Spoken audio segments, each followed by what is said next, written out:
Ayan o, dito kami ngayon sa Boracay Island. Pupunta kami ng grotto.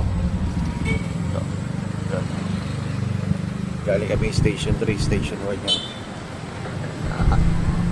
Medyo malayo siyang lakarin kaya nag-right na lang kami para mas madali dahil mainit pa.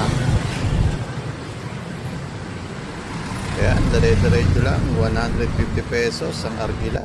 Papunta doon. Extra. Marami kang madadaanan dito.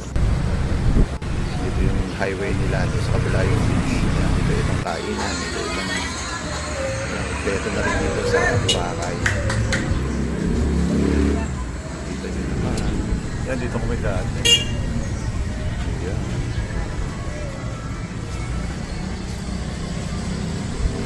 Kaya nadaanan namin ng Balabac Waterland Park. Dito yun sa may Boracay. Malapit na kami ng Station 1. Malayo-layo kasi talaga yung Station 1. Pag tinakad namin sa beachfront, masyadong mainit. Kaya yan, masahe kami. Mga 25 minutes din ang biniyahe namin papunta yun. Na kami dahil Tanaw yung beach.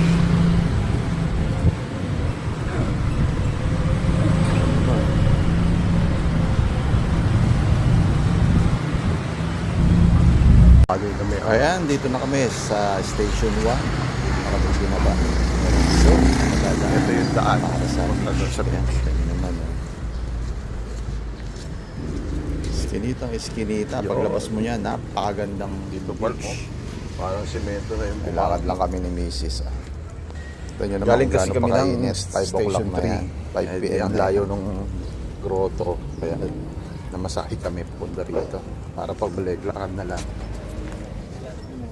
Ayan, no? Kita nyo, pagbungad. Ang pangit nung daan. Ayan, pero pag ang aming dating mo sa dulo, ayan, ayun na yung ating grotto na tinatawag. No? Grabe yung buhangin dito. Grabe. Parang semento sa pino. Ayan. Babaw lang yan. Yung dito mas pino kaysa doon sa Station 3. Oh, ayan, no? Oh. Dito yung mas pino yung buhangin. Napakalawak ng beach. Yun, no? Ano, Ning, mas Ito pino muna dito. kami. Oh. Maya puntahan namin yung grotto. Yan ang pinunta namin dyan. Para makita yung mahal na Grabe beauty yung dito sa buhangin grotto. dito. Tatampo tayo ng buhangin. Parang